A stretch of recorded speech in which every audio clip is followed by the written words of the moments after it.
In this video, I'll show you how to swap cryptocurrency on Coinbase Wallet. Alright, so here we are in Coinbase Wallet, and all you need to do is click on the swap icon.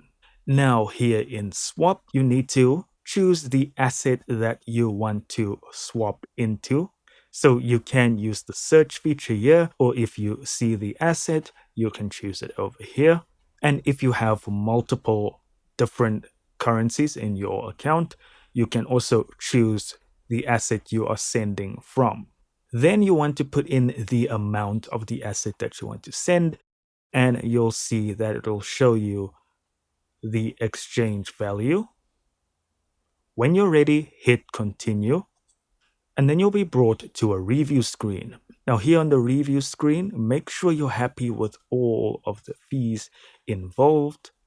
And if you are, you can hit swap to complete the swap. And that is all there is to it. Thank you so much for watching.